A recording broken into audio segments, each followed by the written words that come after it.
welcome or welcome back to the 8th concession. My name is Natalie, and as you can see today, I'm back in the kitchen because like most of you with gardens, this time of year is just so much work to process the food coming in from the garden, but that's why we plant it. You don't want to just plant the plants just to look at. We want to actually use the harvest. So today, I need to start my sweet pickles. Now, like many of the recipes that are my favorites, this one is an old-fashioned recipe. This one comes from my mother-in-law, and the reason I like this one is my husband is a big fan of sweet pickles, and these are the pickles he grew up on. Now, I don't know how old the recipe is. I should actually just ask my mother-in-law, but I know she was making it in the 1960s, so where it comes from before that, I'll try and find out. Now, sweet pickles, unlike dill pickles where you can kind of finish them in one day, these take several days. But even though it takes a while, the recipe itself is pretty straightforward. It's not difficult to do. It doesn't use a lot of weird ingredients, but it does take a while. So today is the day I need to get started. And the way I do that is by cutting up and soaking the pickle slices in pickling salt brine overnight. So first thing to do, like with everything from the garden, is wash the cucumbers. I've washed most of the pickles, but I have another basket full that I picked this morning. So what I like to use are the loofahs that I also grow in my garden and dry. They're lovely and stiff. What I do is just cut off a piece that I want to use. And the reason I like to use them for cleaning vegetables, especially pickles, is pickles have these sort of spiny little protrusions here, and this is a great way to get them off while getting off any dirt at the same time.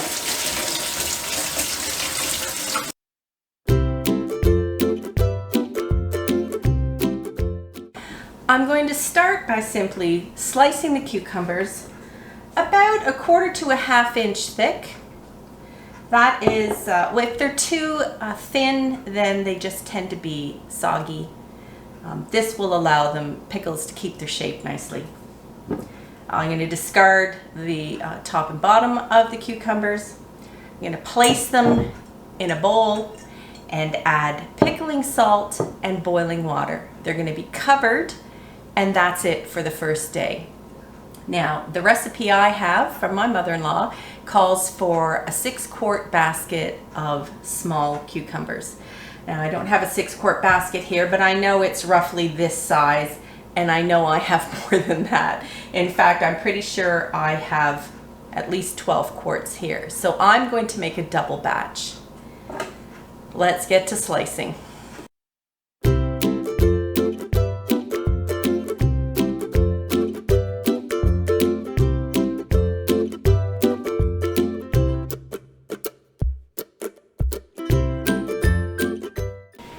Pickles are all sliced. I actually had more than I needed, so I didn't even use all the cucumbers I had, but here we go. Now remember, this is a double batch, so the first thing I have to do is take 2/3 of a cup of pickling salt, and I'm going to work that in with my hands. And because I'm doing the double recipe, I'll put 2/3 of a cup in each of the containers.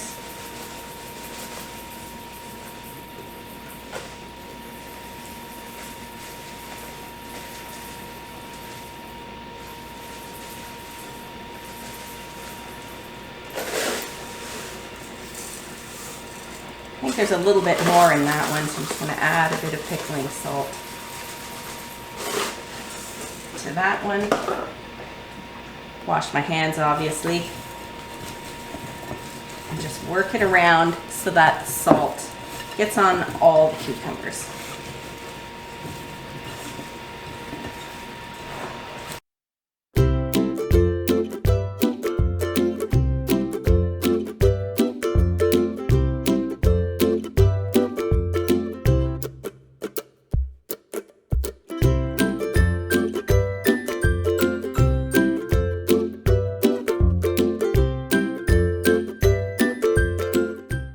So there we go. They float a little bit, so they're not going to be completely under the water. Going to give them a bit of a stir to make sure the salt that was on the bottom is mixed. We're going to cover them. I'm just throwing a lid on. Doesn't have to be sealed in any way, just covered. And that's it for day one. It's day 2 of making our sweet pickles, and so the first thing we're going to do today is make our pickling liquid and get it boiling on the stove. We need to add 1/2 gallon of white vinegar. Now, I don't use gallon measurements anymore, but it is the same as 8 cups. So that is for one recipe, 6 quarts of pickling cucumbers. We're going to start heating up 8 cups of white vinegar.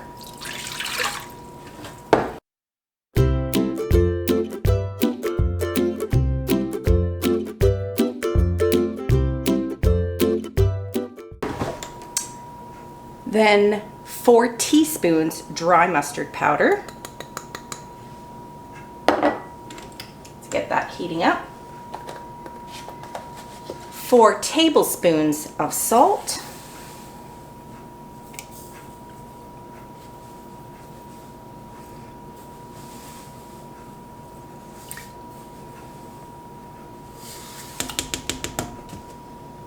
And 4 tablespoons of white sugar.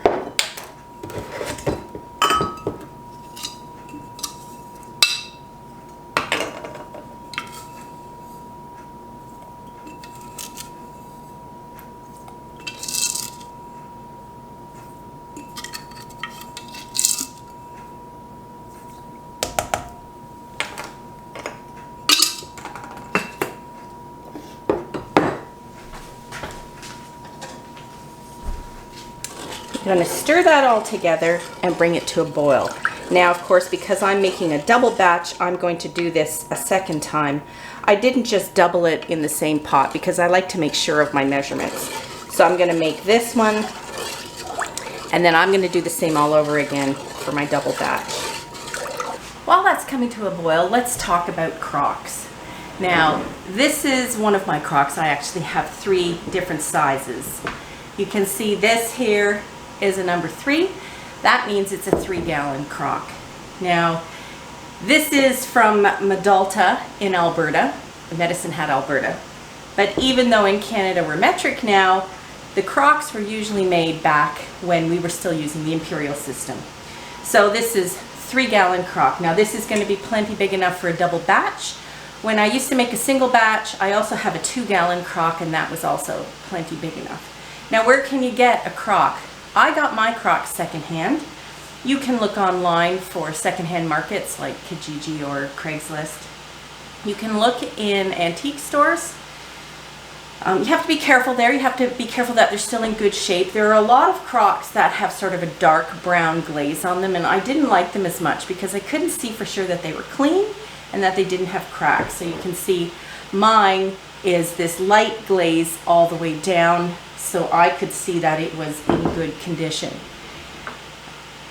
You can buy some crocks new. I know Medalta in Alberta does still make some crocks, but I think they're only the smaller sizes right now. Although I did see that they had bigger crocks earlier, but right now I think they only have 1 gallon and smaller. There is also a stoneware company in Ohio that I know makes new crocks, so you can look for them online as well. Now, the only difficulty with buying your crocks secondhand is they often don't come with the lids. I guess lids must have broken frequently because in antique stores you rarely find them with the lids. So back in, the times of our grandparents when they were using crocks, I don't think a lot of them would go out and buy a new crock because their lid broke. They lived by the motto of make do and mend, which is what I try to do. So I do for a lid what I think they used to do, and that is I bought a plate that fits nicely over the top. This plate I use for both my 2-gallon and my 3-gallon, and that works perfectly fine as a lid. The other thing you get with new crocks that you won't get with a secondhand crock sometimes are the weights. The weights look like flattened donuts that have been cut in half. And the purpose of the weights is many of the things that you're going to pickle will try and float, and you want everything to stay below the brine. Anything that goes above and is exposed to the air can be contaminated, could maybe grow mold, could get dust, dirt, what have you, and won't get pickled. So you want it below the brine. Now, I don't have weights either. For that though, I also just got an ordinary plate. Lots of room on the side so I can easily pick it out. But yes, just a plate for weight. If that's not enough, you could also put a little dish on top just to hold it down even more. I think I find the plate works fine. So my crock has been washed. My plates have been washed. My pickling liquid is coming to a boil. So now it's time to get the pickles ready that we've had soaking in brine overnight. Here are the pickles. And what I need to do now is take them out of the brine, dry them off, pat them dry with some paper towel, and put them in my crock.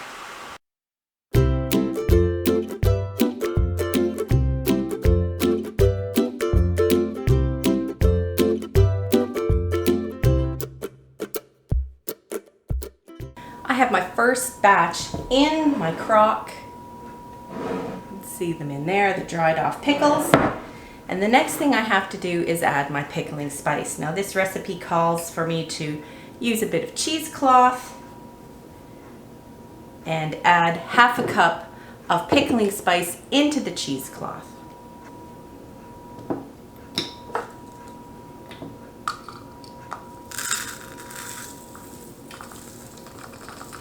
About half a cup.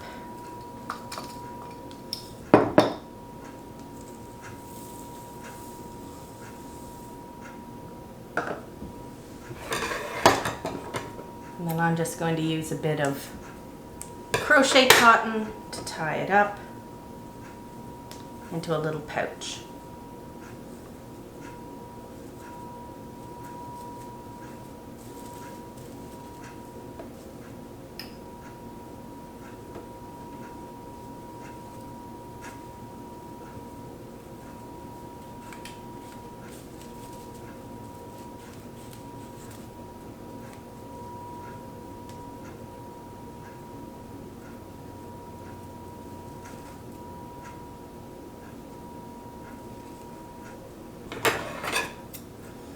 I'm actually going to leave the string a bit long on there because at the end you'll want to take that out. Here are the dried off pickles in the crock. I'm just going to set the pouch of pickling spice on top, and now we're going to pour the boiling pickling liquid over top. Give it a bit of a stir.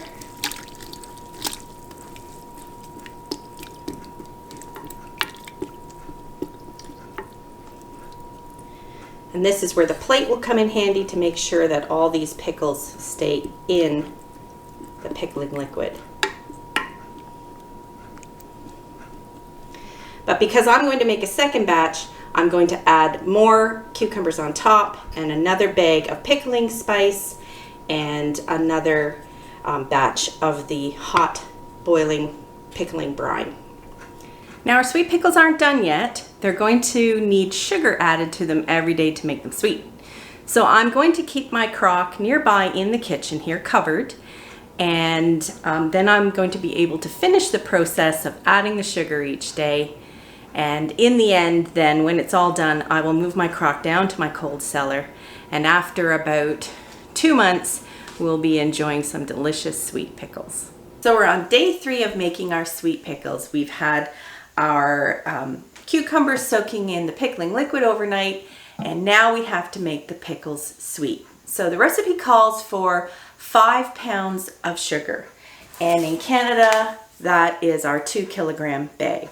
And it's pretty straightforward from here on in. All we do is add 1 cup of sugar each day, stirring till it's dissolved, and we do that until the bag is gone. I think that's why sometimes they call this 9-day sweet pickles. It probably takes about 9 days.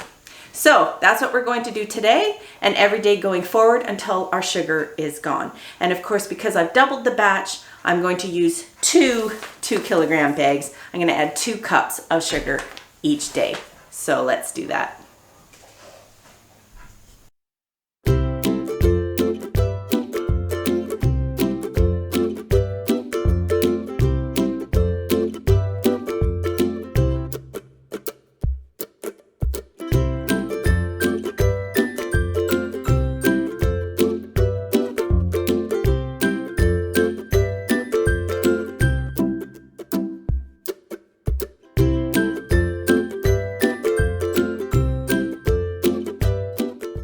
So here we are, finally, the last day of making our sweet pickles.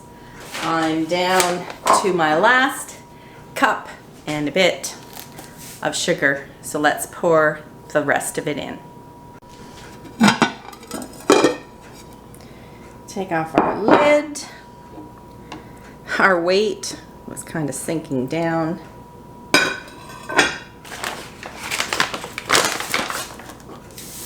There we go. So that's it, our sweet pickles are done. It took about 9 or 10 days to get all the sugar in. That was 1 2-kilogram or 5-pound bag of white sugar per batch. And as I mentioned, I made a double batch, so I used 2 bags. So 9-10 days for it to be completely in and stirred. Now I will keep these pickles in the crock in our cold cellar like this, and we'll just take out what we need when we want it.